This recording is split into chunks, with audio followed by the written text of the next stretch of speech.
Chapter 1. London, March 2013. The sun had only just risen over the rooftops and had not penetrated the low, sullen cloud that threatened to drizzle on him. The tide was coming up quickly with the sound of trickling ripples, the rising water driving him further up the Thames foreshore and away from the low tidal points that invariably held the most interesting flotsam. He had found a rather nice George IV farthing to add to his collection.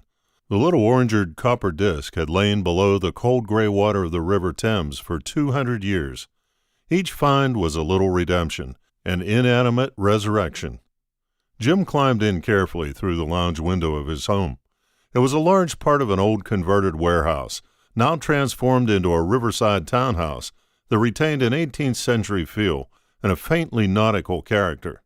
He loved his personal ladder onto the tidal Thames. It was a portal to another world. As he clambered in, he tried not to catch his muddy boots on anything along the route, from the rungs to the thick bristle mat on the lounge floor. He never seemed to manage re-entry without leaving some slightly smelling daub behind.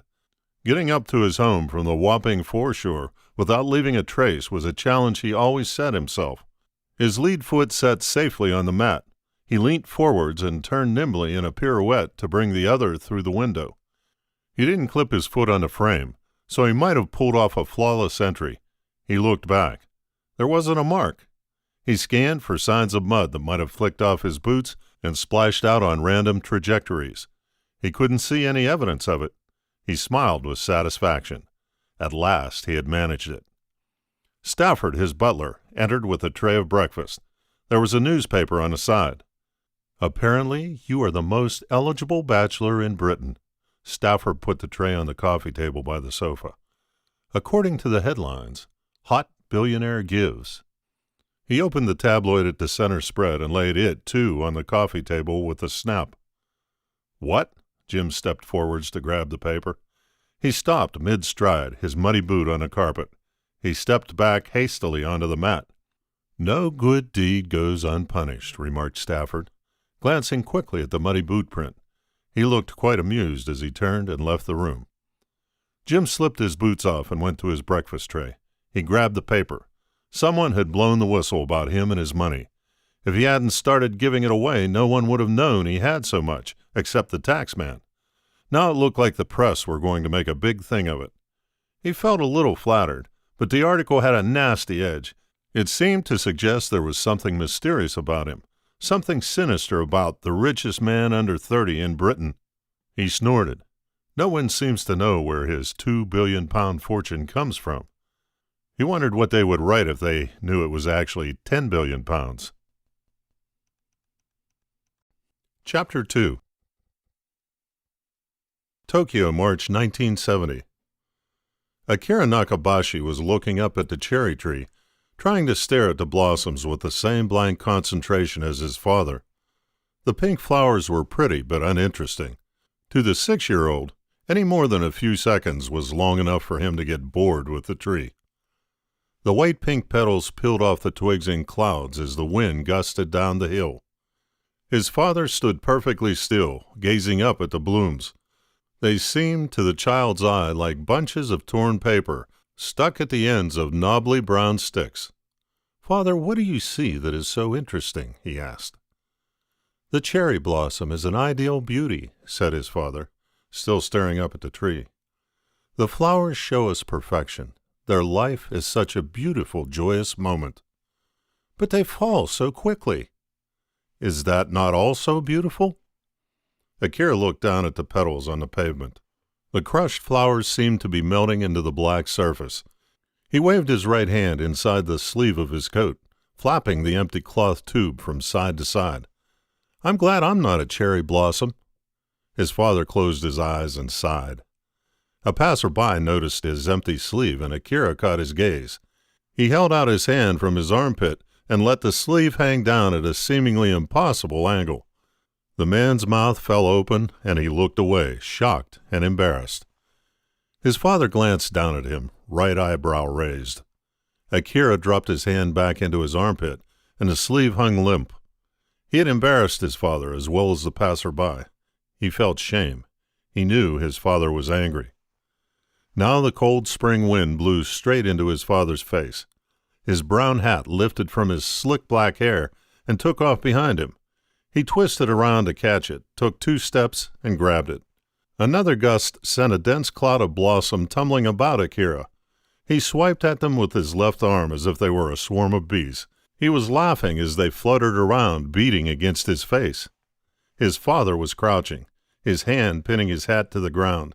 He was watching Akira thrash at the petals in the same way that he had gazed at the blossoms on a tree. The petals fell to the ground, eddied, and rolled. His father got up. He walked over to Akira and picked him up. "So, young samurai," he said, pulling at the empty sleeve, "shall we cut these off all your clothes so your little arm can be free?" "Yes," said Akira, happy in his father's embrace. "Fate has a purpose," his father said, and Akira nodded, not understanding what he meant. Then his demeanor changed. "Let's go for some takoyaki." "Oh, yes, please, father." Akira loved octopus balls. The walk was long, but Akira didn't mind. To be with his father and walk to the palace with him was a great event. His father was a member of the royal bodyguard, as Akira's grandfather and great-grandfather had been. He imagined himself marching like a soldier alongside his father, 2 steps for every one of his. "Just around this corner," came the answer to his query as to how far they had still to go. The palace was set in grounds surrounded by a giant moat, with castle-like ramparts. The walls were made of giant, flat-sided green-gray boulders set together like a huge vertical jigsaw, above which Akira could see the trees of a mysterious garden, the delights of which were shielded from view. His father stopped and lifted him onto a crude fence, made of what appeared to be scaffolding posts, so that he could see better. Akira looked down the sloping face of the wall into the dark waters below, then across to the walls that sloped up to the palace gardens. It was an impregnable structure that would hold back an army. "Let me tell you about your great-grandfather." Akira leant forward in his father's grasp, craning his neck. He felt as if he was hovering over the water. It is 1900. Chapter 3. James Dean Yamamoto was driving as fast as his Harley-Davidson would go. He was heading for the race meeting point. His bike was far too slow to win, but winning wasn't the purpose of the Saturday night event, or for that matter, any other that he took part in around Tokyo. The purpose was ritual and spectacle. Outlaws had their place in society, the same as politicians and businessmen, and the racing was part of it. The competitors made as much noise as they could as they tore along the inner-city freeways and roads of Tokyo. Rebellion and crime served social functions, like sewers and rubbish tips, and Saturday was the night the garbage drove through the city and reminded the sleeping citizens that it was there, and in a strange way, kind of friendly. The bikers, the junkies, the crazy rebels, the mobsters, all were represented on their bikes, whether on homegrown, tricked-out racers or fat, unreliable Harley hogs from America. James Dean Yamamoto's Harley couldn't have been fatter or louder, its black paint spotless, its chrome shining even in the late-night sodium-yellow city lights.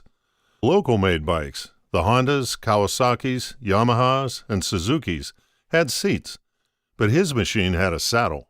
His black leathers and peaked caps were a tribute to his other hero, Marlon Brando in The Wild One.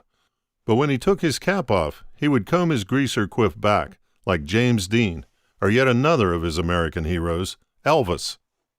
To a Western eye, he was a crazy, ironic figure, a small Japanese guy who pranced and aped an American pose that, even 10 years before, had seemed dated. Yet to the citizens of Tokyo, he looked dangerous, and as a member of the Yakuza, however peripheral, he actually was. The engine of the hog suddenly misfired in a series of bangs and clunks. He tried to nurse it with the throttle, but it rattled and clattered out of life. He cruised into the curb on a hill to the side of the Imperial Palace. He grimaced, resigned to resuscitating his machine and missing the race. He tried turning the engine over with a series of kickstarts, but the hog wasn't having it. The Harley was dead. He climbed off and took out a soft pack of Lucky Strike cigarettes from his jacket pocket. The Harley would probably start up again if he tightened the plugs.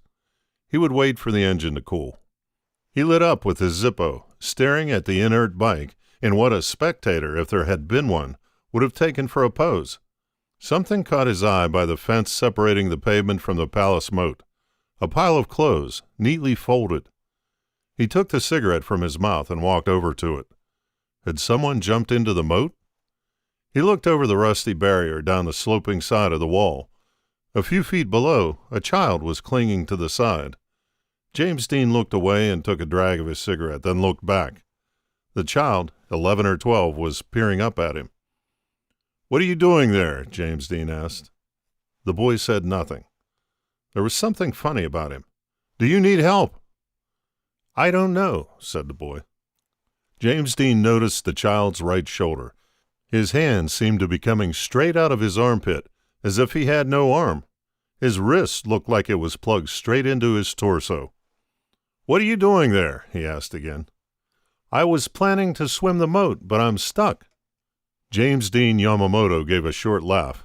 "That's brave." He took a puff of the cigarette, "but pretty stupid." The boy's arm really did come out of his shoulder. He must be one of those drug-crippled kids. "If you fall, you'll die." "Yes," said the boy. "Do you want that?" "It might be best." "Let me pull you up," said James Dean. "You can always throw yourself in the moat another time. It's an option that will always be available to you." He flicked his cigarette over the boy's head and into the moat below. He lay on the pavement, wriggled on his elbows under the barrier, and leaned forward. His prized 12-inch flick knife slipped out of his top pocket and fell towards the boy, who caught it in his flipper-like right hand. He stared at the illicit weapon. "Can I have that back?" asked James Dean, reaching down for it. The boy lifted it the couple of inches he could, and James Dean grabbed it. He stuffed it into his back pocket. Then he gripped the kid's flipper hand. "Let go of the wall and take my arm." He did so. "Now I'm going to pull you up, and you have to do the best you can not to fall. Ready?" He nodded. "Ichi ni san." The boy's feet scrabbled and slipped on the wall as James Dean pulled. It was an awkward lift, lying under the barrier, heaving the kid upwards without being able to move back freely. James Dean's back hit the barrier, which hurt. The kid was above the lip of the wall, and with a lunge, he rolled forwards and caught the pole of the barrier with his good hand. The kid's face was right by his, and James Dean looked into his eyes. "Have you got a good grip on the fence?" he asked. "Yes." "I'm going to let you go, okay?" "Yes." He let go, and the kid grabbed the barrier with his other hand. James Dean crawled out from under the fence and stood up. He brushed himself down and glanced at the kid, naked but for his underpants. "You okay?" he asked. "Yes." The boy walked to his clothes, picked up his shorts, and put them on. With a clink of his Zippo, James Dean lit another Lucky Strike. The boy picked up his vest. "A vest!" exclaimed James Dean. "What do you need that for? Men who scale the walls of the Emperor's palace don't wear vests." The boy looked at him in silence. He dropped the vest, picked up his socks, and sat down to put them on. "They do wear shirts and jumpers, though, don't they?" he asked. "Sure," said James Dean. He walked to his bike and began to examine the engine. He took a toolkit from a saddlebag and tightened the plugs. He looked up and saw the child staring at him. "I owe you my life," he said. "My name is Akira." "James Dean." He offered his hand. Akira shook it. "How can I repay you?" "That's a good question," said James Dean. He didn't want to embarrass the kid by laughing at the idea. "I'll tell you what. I'll run you home. When I need you, I can come by and call in my marker." Akira made a little bow of agreement. James Dean combed his quiff carefully, put on his cap, and mounted the Harley. He wrestled the bike upright and kicked it into life. "Jump on, kid." Akira thought he must be asleep. Racing through the lit streets of Tokyo on the back of a black, noisy beast seemed too dreamlike for him to be awake. James Dean didn't seem to obey the lights at junctions or the speed limits. He simply flew along with heroic skill and determination. They wove in and out of the late-night drivers and past police booths as if they weren't there. The minutes seemed like a lifetime to Akira, a lifetime that encompassed the fragile seconds it took a butterfly to climb from its chrysalis, or a fish to be bitten in half by another. James Dean stopped at the end of Akira's street, and the boy got off. "Thank you," he said. James Dean pushed his cap back, and with a grumble of rolling consonants said, "Remember, kid, don't be a little prick." Akira bowed. Chapter 4. Akira's father looked into his son's room. It was empty. There was a piece of paper on his pillow. He switched on the light and unfolded it. "Father, I've gone to swim the moat like your grandfather. Then perhaps I will be worthy. If you read this tonight, please do not come for me. If you read this in the morning, do not be sad. Your loving Akira." He stood up, his mouth screwed tight. He was angry and he was proud. A host of conflicting emotions boiled in his heart. He left the room and headed for the door. His wife was standing in the narrow corridor by their bedroom. "I'll deal with this," he said quietly. She looked shaken, her eyes pleading with him, as if he had some say in matters of fate. He got into the car and drove towards the Imperial Palace. Before long, he was parking on the road that led up round the east ramparts to the spot he had taken his son all those years ago to see where his grandfather had swum the moat and scaled the walls. He had been a street urchin whose father was dead and whose mother was bedridden. He had invaded the gardens in search of trinkets, like the gold bells that hung in the trees, to bring back and sell. No one saw him except the Meiji Emperor, who watched him from behind the shutters, flitting from bush to bush like a raccoon. It was a small daily delight for the melancholy old man. Then one day the child was discovered.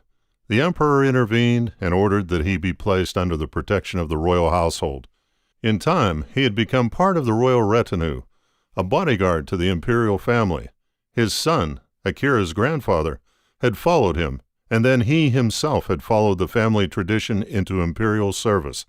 They had enjoyed the honor of 3 generations as royal retainers, but his crippled only son could not follow in his father's footsteps. Now the boy had sought to prove himself or perish in the attempt. It was right and proper that he should be proud, but that was not how he felt. He felt as if his guts were being wrenched out. A white flash by the barrier caught his eye. He walked to it.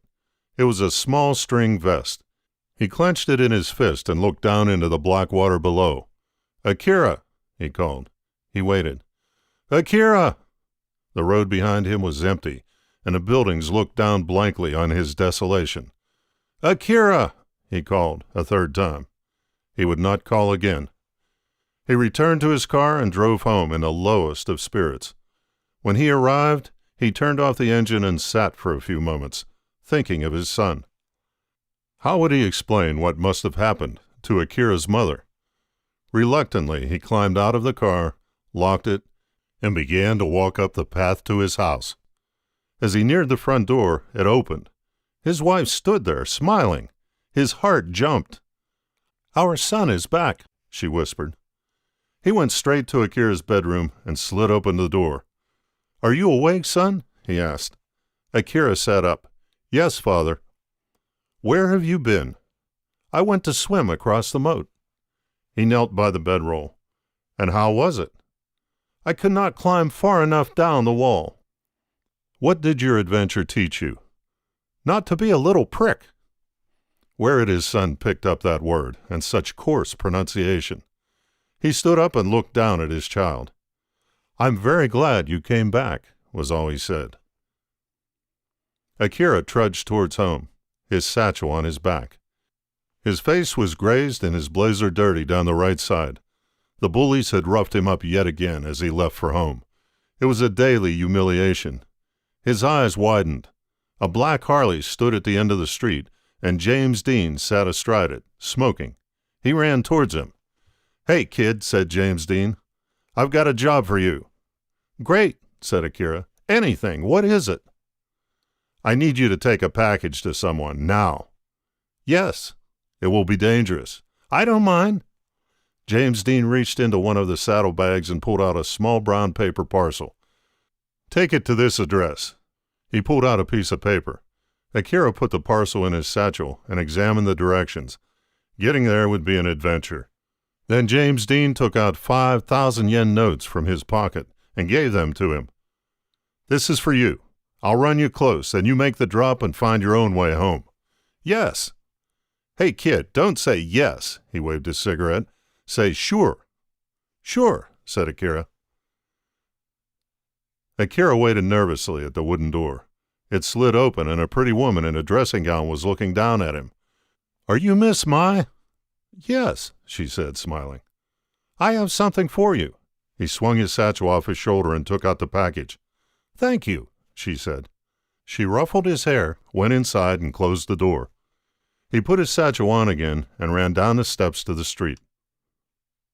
Akira took his favorite manga from its position at the end of the bookshelf and put the 4,000 yen notes between the pages. The change from the taxi ride was in his pockets, and he would think about spending some of it tomorrow on his way home. He might buy his mother some flowers, perhaps some candies for his sisters. He wondered whether he would see James Dean again. Surely he had not repaid his debt so easily. He hoped not. "Are you John Wayne?" he asked the tall, fat American who stood on the corner of the street. The man practically jumped into the air. "I am," he said, flushing red. "Do you have something for James Dean?" read Akira, awkwardly from the note he had been given. John Wayne looked around. "Yes." Akira took a heavy package from his satchel and handed it to him. The American pulled a fat envelope from his back pocket and gave it to Akira. "You're a bit young for this kind of caper, aren't you?" he said uneasily, looking at the kid's deformed arm. While Akira didn't understand a word of English, he understood the look. It expressed horror. He was used to it. As he put the envelope into his satchel and bowed, the American was walking away. James Dean was on his Harley at the end of the road. He gave Akira a 10,000 yen note on receipt of his envelope. "Why so much?" asked Akira, putting the money into his pocket. "It was a heavy package," said James Dean. He pulled out a piece of paper and gave it to Akira. "Come around my place tomorrow. I need to talk with you about some stuff." "Sure," said Akira. Chapter 5. His mother was waiting in the hallway. "Why are you coming home so late these days?" she asked gently. "And always so scratched and battered." "I fall over a lot." She knelt in front of him and examined the scuffed arm of his blazer. It had a new tear. She peered at the fresh cuts on his knees. "You need to be more careful." "Sure," he said. She looked at him sternly, then vigorously brushed the dust off his arm. "Don't just stand there," said James Dean. "Come in." Akira walked into the small flat. The curtains were pulled and the den was in deep shadow. "Into the kitchen," said James Dean. Akira sat down by a low breakfast table as James Dean got a beer from the fridge. "Want one?" he asked, a cigarette hanging precariously from his mouth. "No, thank you," Akira replied. James Dean sat down at the table, the chair back to front. "You know, Akira, what you've been doing for me is kind of illegal." "How can delivering a package be illegal?" said Akira. "Well," said James Dean, "it depends what's in the package." He stubbed out his cigarette and lit another. "Can I have one?" asked Akira. James Dean studied his cigarette. Akira waited. James Dean tipped one out of the packet and offered it to him. Akira took it, and James Dean lit it for him. Akira sucked the smoke into his mouth and puffed it out in a long jet. "Well, I don't care," he said. "I want to work for you." "That's fine," said James Dean. "But I want you to know you can stop any time you like." "You're my only friend," said Akira. "Surely not." "Yes." Akira sampled the smoke again. "Every day after school, 3 little pricks trip me up and roll me on the ground, and every day nobody does anything." He held the smoking cigarette in his armless hand and turned his head to drag on it. "If I had friends at school, they would help me." "Wait a second." James Dean got up and went out of the room. Akira tried to flick ash like an experienced smoker. He failed. James Dean returned. He set his chair the right way around and put a roll of coins on the table. "Hold these coins in your fist." Akira stubbed out his first cigarette and took the bar-like object. It was a stack of 100 yen coins held together by nut and bolt. The bar poked out at either side of his fist. It felt heavy. "If you're going to work for me, you've got to be able to handle yourself." Akira looked at the bar in his fist, then at James Dean. James Dean held up his palm. "See my hand? Imagine it's the face of your worst enemy. You need to punch that face straight on the nose." Akira pushed his fist out slowly to James Dean's palm and touched it where the imaginary nose would be. "Next time you see one of those arseholes, just walk up to him and punch his nose, then walk away. Never walk with your knees when you can talk with your fists." "Sure," said Akira. Akira walked through the gate into the playground. His 3 torturers stood near the front door talking. He felt his heartbeat quicken as he looked at them. Then he remembered standing naked against the wall, high above the black moat water, shivering in the warm summer air. In time, his legs would have given out, and he would have fallen down the wall into the water below. Only the miracle appearance of James Dean Yamamoto had saved him from a horrid death. Yet he hadn't been scared of that, and he was proud to know it. If he could brave death, he could brave attacking his enemies. He gripped the coins tightly in his sweating hand and walked up to the boys. Yasuda, the chief bully, watched him approach. "What do you want, flapper?" Akira waved his shoulder hand by way of decoy and struck Yasuda with a blow he aimed, as instructed, at his nose. Yasuda bent double, blood suddenly pouring out of him in long red drips. Akira turned and walked away, the sound of his breath and his pounding heart drowning the cries of the injured boy. A bell rang, the school door opened, and the children walked towards it obediently, surprised and shocked to see Yasuda bent and bleeding on the threshold. Akira filed past as a teacher ran to Yasuda's aid. Yasuda wasn't in class that morning, or in the afternoon, and the usual reception committee was not there to greet Akira after school. His hand hurt, but it was a good pain. The next morning he arrived just as the school door was unlocked. Across the playground, the 3 bullies stood together, Yasuda with plasters over his nose. Should he go over and punch him again? That seemed too much. He stood on the other side of the playground and waited, his face blank. They were throwing evil looks in his direction, but they were not coming his way. The bell went, and they filed in. All day long he could sense the venomous cloud emanating from his 3 enemies. As the day drew on, their menacing stares became more regular. Then classes were over. Akira made straight for the door. He could tell they were after him. He could feel their presence looming behind him, as he had so many times before. Blows would soon follow. They would catch him by the school gate or soon thereafter, rough him up, and roll him in the dirt. They would surely hurt him badly. As he saw the playground gate and the road beyond, he imagined James Dean on his Harley, by the curb, challenging him to act. He pulled the coin bar from his pocket and turned. They were only a few feet behind him. Akira punched Yasuda's nose and almost laughed. Yasuda folded in half and let out a howl of pain. Akira turned to his right to punch Umabayashi, but the boy jumped back, his hands protecting his face. Akira walked to the gate. There was the roar of a loud engine, and James Dean pulled up.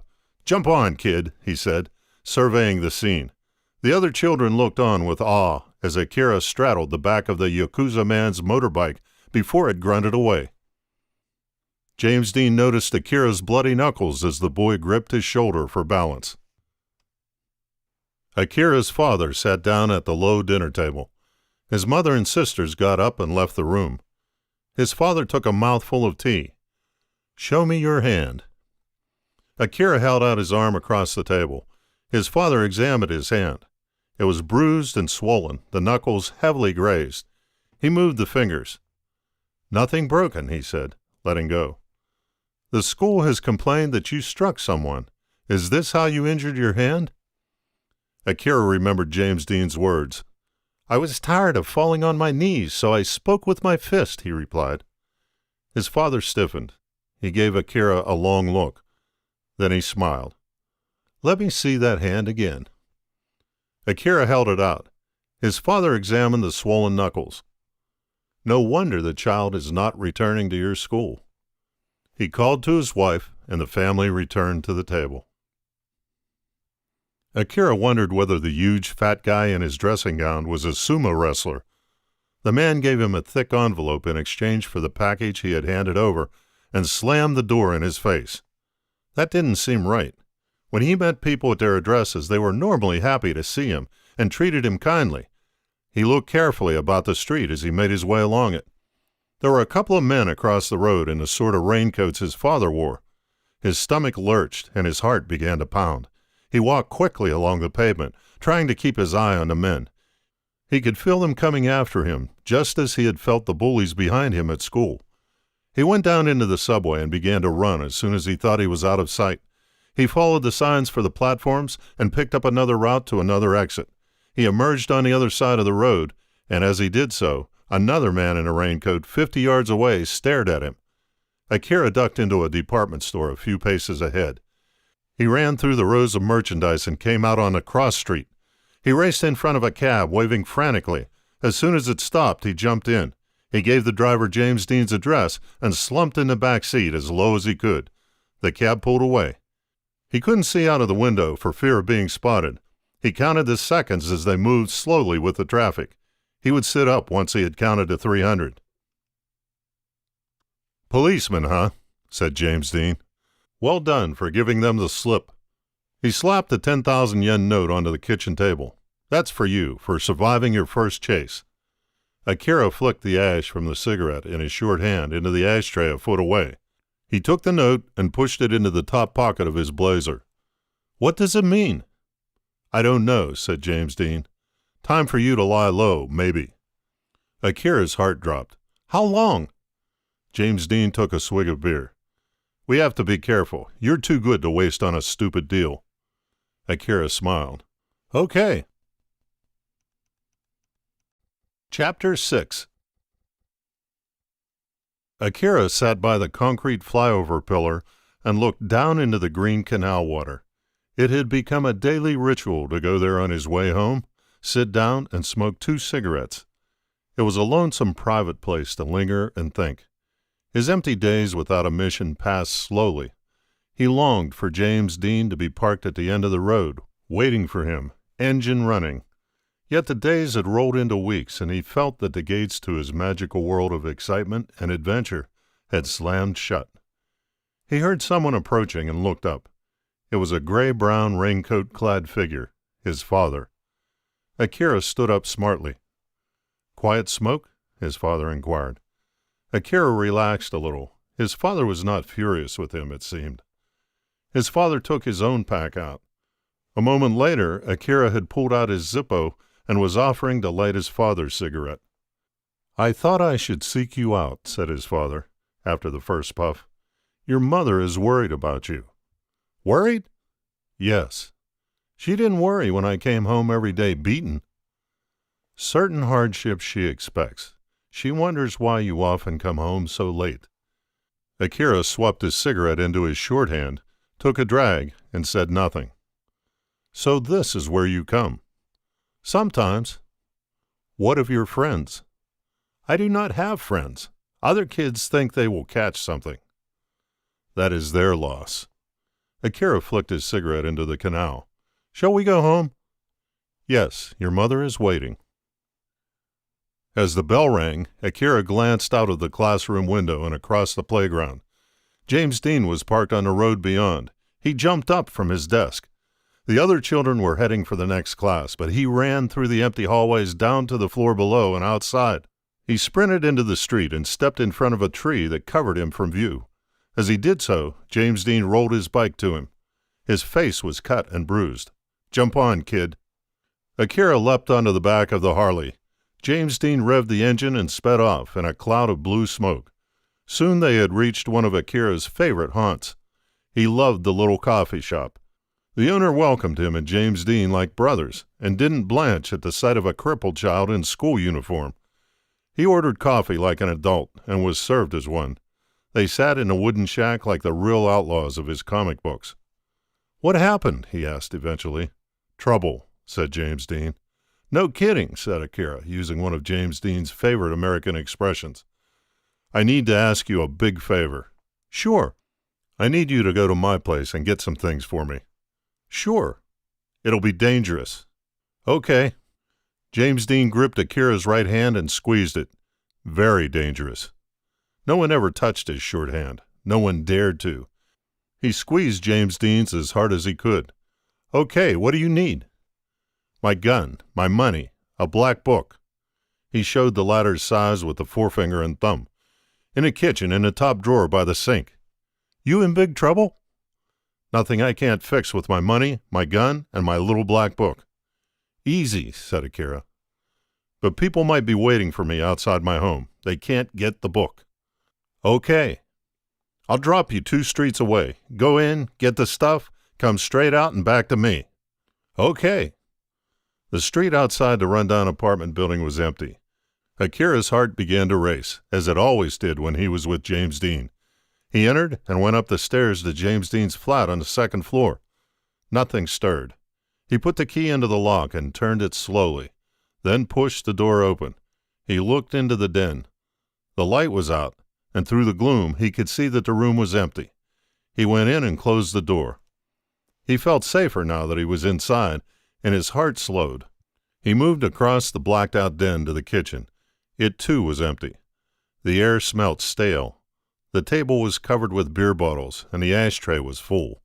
It looked as though James Dean had been entertaining friends. Akira moved to the sink and opened the drawer immediately to the right. There was a pile of dishcloths, but he saw no gun or money. He lifted the folded linen and saw a lot of money. He pulled out the dishcloths. As James Dean had described, there were bundles of cash on the right side of the drawer and a pistol on the left. There was also a black book, held closed with an elastic band. Akira picked up the weapon. It was a shiny, stubby chrome revolver with a black rubber handle and no hammer. It was heavy and felt large in his hand. He stuffed it into his outer pocket. He put the book inside his blazer. He swung off his satchel and filled it with the cash. James Dean's stash amounted to many millions of yen. To Akira, it was a fortune of neatly bundled 10,000 yen notes, perhaps $20,000, a good proportion of the proceeds of James Dean Yamamoto's life's work. The satchel was heavy on Akira's back. He went to the den window and tried to look out. There was nothing to be seen from this restricted vantage point. He put his ear to the front door and listened. He heard nothing. He opened the door slowly and looked out. The corridor was empty. He closed the door behind him and walked down the stairs. On the ground floor, 2 figures were slouched in the hallway dressed in leathers. They were smoking and talking gangster style. The hallway by the front door was a tight space with mailboxes and barely enough room for 2 people to pass. Akira put his hand into his jacket pocket and gripped the pistol handle. One of the figures cast a glance at him, but he kept walking, hurrying as he normally would. He scuttled past them to the door and trotted out into the street. He ran up the lane and back through the alleys to James Dean, who kick-started his engine as soon as he saw him. "Did you get the stuff?" "Yes." "All of it?" "Yes." "Was the coast clear?" "No." The bike surged off. Akira was taking notes in the history class. No one had noticed he had been gone for nearly 3 hours. The school simply didn't have truancy and was not equipped to spot it. If he wasn't there, it must be for a good reason, like a trip to the optician. There were no guards in his prison camp, no tripwires to snare transgressors. He had slipped between the sunlit world of children to his dark adventure playground unnoticed, like a student between a lecture and a daydream. On the first Wednesday of every month, he would travel to the coffee shop in Roppongi, where, from 5 until 6, he would drink and smoke and wait. He had visited James Dean's flat on several occasions, but it had been empty. The last time a woman had answered, and through the gap between her and the door he had glimpsed new furniture and family life, which had to mean that this was no longer James Dean Yamamoto's home. His 14th birthday had come and gone. He passed the cigarette from his short hand to the good one and stubbed it out. He would leave soon and not return for another month. Perhaps James Dean was in prison, or dead even. A figure came through the door, a salaryman in from the rain of a dark, blustery Tokyo evening. Akira started. With a quiff, sideburns, and a little less weight, he could almost have been James Dean. The figure was coming towards him. Akira tried to focus in the dim brown light of the coffee shop shack. He found himself standing up. "Sit down, kid," said James Dean, plonking himself on the bench across from him. "James Dean, it's you, at last." "I've been busy," he said, lighting a Lucky Strike. A pot of coffee and a refined cup and saucer were delivered to the table without reference to an order. James Dean acknowledged the cafe owner with a nod. "I've been busy lying low." "I'm glad you came. Have you a job for me?" "Yes," said James Dean. "But first I have to tell you, I'm going to disappear, maybe for good." "Why?" "It's right for me, and it will be right for you." James Dean looked around as someone came into the cafe. He looked back to Akira. "I've got an idea, and it could be big. I've got to cut myself free of the past and take a shot at the moon. This town is going to go crazy, and I'm going to ride the madness. But first, the old James Dean has to die, so the new one can be born." He pushed his little black book across the table. "I want you to keep this safe for me." Akira took it. "Sure. And I've got you a present." James Dean took out his flick knife and pushed it across the table. "This is for you." Akira picked it up and passed it to his shorthand. He pressed the silver button halfway down the handle, and the blade clicked open. "Thank you," he said.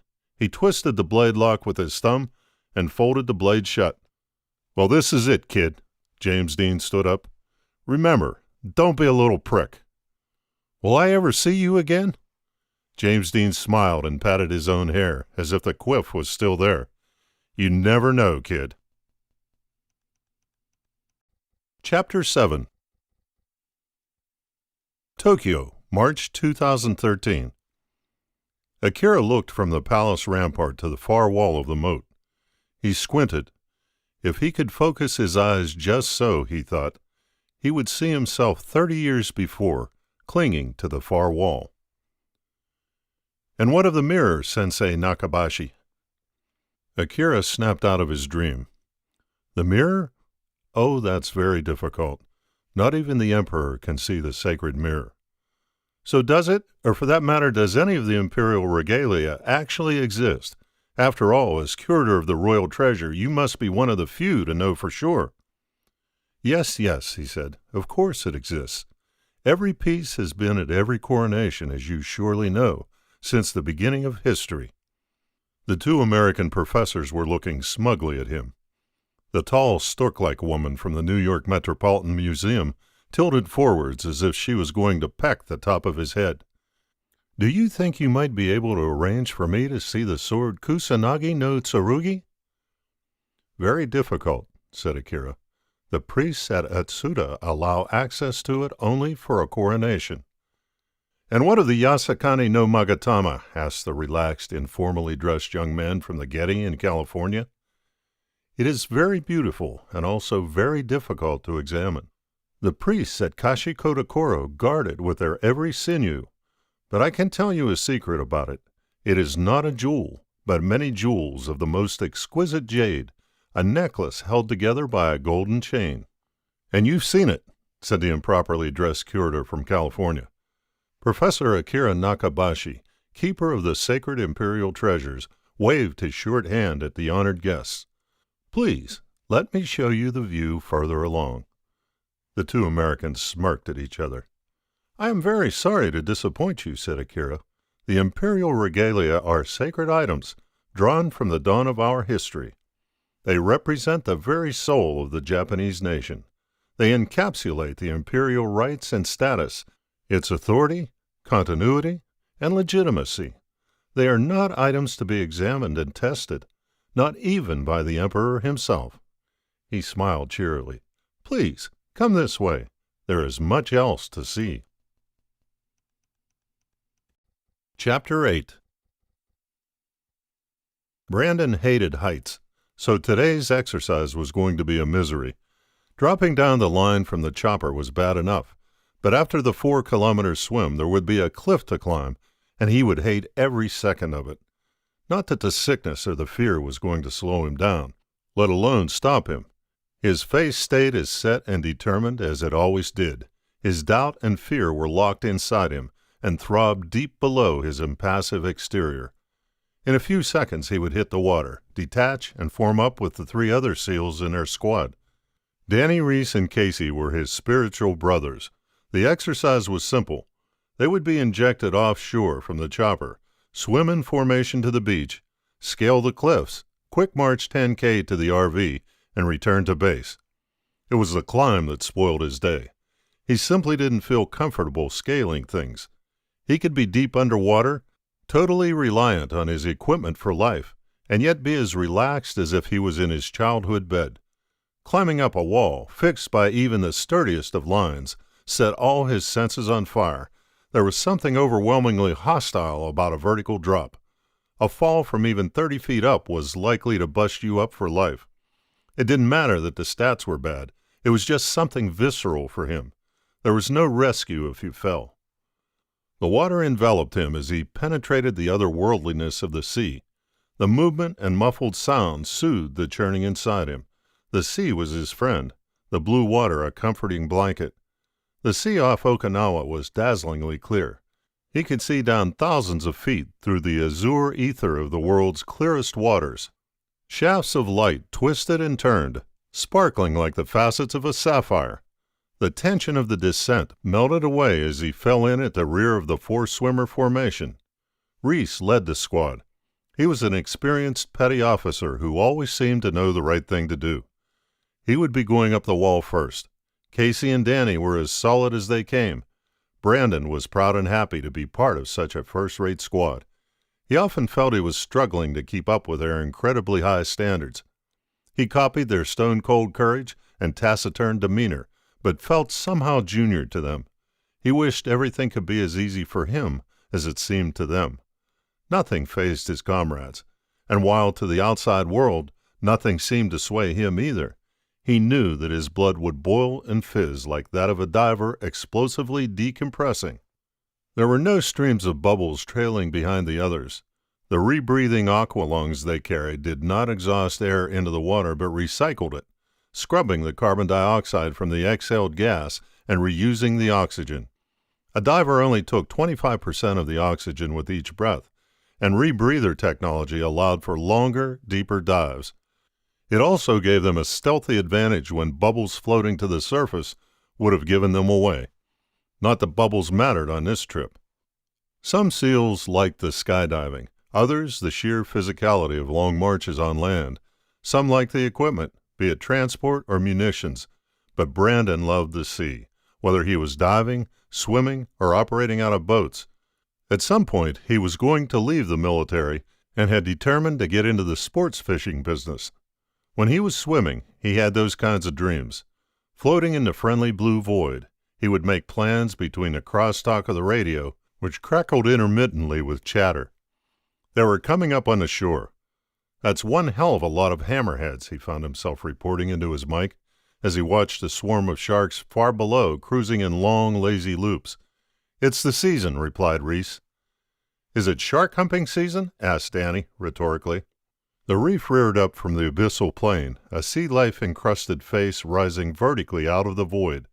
They would be no more than half a kilometer from the beach, and the dreaded climb up the 150-foot cliff. The seabed appeared below him, covered with coral and flecked with fish. When he had first gone diving, he had seen everything around him as either a trophy to be taken or prey to be speared. But it hadn't been long before he'd realized that a reef was like a jewel, a fabulous opal you could swim through rather than look into from the outside. Something glistened on the white sand 40 feet below. On the sand, 1,000 golden coins winked up at him. He did a double take. He checked his tanks. Everything was fine. He wasn't narked up. He didn't say anything into his mic, but flipped down and swam hard for the bottom.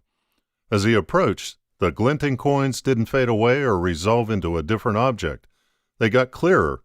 They were oval, like golden fingernails, and in the instant it took him to scoop up a handful, he saw they had writing on them. Brandon wasn't going to admit to breaking formation or go on record by saying anything. He pushed the sandy handful into the rubberized pocket on his right thigh. He recorded the position and swam back to the group. Casey's head flicked round as he caught up, but nothing was said over the radio link. The climb was only minutes away, and trepidation suddenly overwhelmed him. He was biting hard on the mouthpiece of the regulator. Brandon climbed out of the seawater and put his mask up. The wall looked awfully sheer. How the hell were they going to get up that? Reese looked around at them, grinning. "Aha," he drawled. "What a tiny rock. It's hardly worth the journey." Brandon smiled confidently like the others. "Want me to lead us up?" "Danny's turn," said Reese. Danny grinned. "The fast way," said Casey, wading forwards. "I want to get back early." "Ah, hell, Casey, you're no fun," joked Danny. "Just this one time, brother," said Casey. Inside, Brandon sighed with relief. Danny just loved a gnarly route, and this time he would be spared it. Though he trusted Danny with his life as he trusted Casey and Reese, he was glad that today the need to do so was minimized. Chapter 9. Brandon put the beer bottles down with a clunk. The boys were looking at him questioningly. They would have seemed huge around any bar table, but in a cramped Japanese watering hole, they were outlandish. He was smiling. He had kept the lid on his discovery against all his impulses to come right out with it. The team were holding their beers and waiting, twitching with anticipation. Why was Brandon acting up? Why was the meat off base? What had got into him? Brandon put his hand into his shirt pocket like he was reaching for a pack of smokes. "Well, guys, I want to show you something." He put a coin in front of each of his comrades and 2 in front of himself. "These are for you." "What's this?" Casey picked up the shiny oval. "Gold coins," said Brandon, watching their faces as they studied his gifts. "You found these today?" said Reese. "When we were coming on shore," said Brandon. "Don't bite that," said Reese, as Danny was about to put his coin between his teeth. "It's gold, all right. You can tell by the weight. You don't want to spoil the piece, or for that matter, your teeth." "There's a whole hill of these down there," said Brandon. "Hundreds, maybe even thousands of them." "I saw you," said Casey. "Saw you come back up." "You're too sharp for me," said Brandon, acknowledging him. "We've got to go back. We could clean up." Reese was holding his to the light. "Brandon, I want you to think for a minute. Then tell me how many you saw." "Buddy, they were all over the bottom, so many I could see them from 40 feet up." "And for every one you can see, there might be 10 more buried," added Casey. They looked at each other. Brandon was sucking at his beer as he watched Danny compare his coin with the others. "We're going to need a boat, and we're going to need to sink up our furlough. I got plenty," Reese went on. "Me too," said Brandon. "Copy," said Casey. "In 2 weeks I get mine," said Danny. 2 weeks, sighed Brandon. "Don't sweat it," said Reese. "It'll take a bit of arranging to get us a boat we can crew ourselves, and it'll cost plenty." "How much?" asked Danny. 15 to 20,000 for a week. That's 5,000 each," said Reese. "I'm in," said Brandon. "Geez," said Danny. "My damn visa's already maxed." "Who cares? I'm in," said Casey. "Of course, I'm in too," added Danny. "Geez," he exclaimed. "I'm screwed." He laughed into the neck of his beer bottle. "Brandon," said Reese, "I'll go to Tokyo this weekend and see if I can pawn the coins. Get an idea what they're worth. No good finding out they'll only fetch 100 yen. "Do you think that's likely?" Casey inquired. "No," said Reese, "but let's do this properly." "Yes, sir." Casey clinked his bottle with Reese's. Reese collected all the coins. He looked suddenly very serious, and his cheek muscles flared. "Now, guys, there's to be no mention of this. 1 leak, and I'll turn it into the CO and let it go through the channels. If it gets out, we're up to party games. They'll drum us out." His colleagues knew he was right, and their faces reflected their horror at the idea. Then they relaxed. A grin had crept up the right side of Reese's face. Reese's Japanese was pretty much non-existent, and traveling through Tokyo taxed him more than any day of physical effort. He had spent the previous night researching the best place to take the coins for valuation and what they might be worth. The coins, if they were coins, seemed like Tokugawa currency, the first Japanese system to replace the Chinese coins that until the 1600s had been used in that part of Asia. However, he could find nothing like them on the internet. There was a store near the Tokyo Tower that seemed like a good place to start. He told the middle-aged taxi driver where to go. "Tokyo Tower, Kudasi." He suspected that meant, "Give me the Tokyo Tower." It seemed to do the trick because about 25 minutes later, he could see the massive orange and white structure in the distance.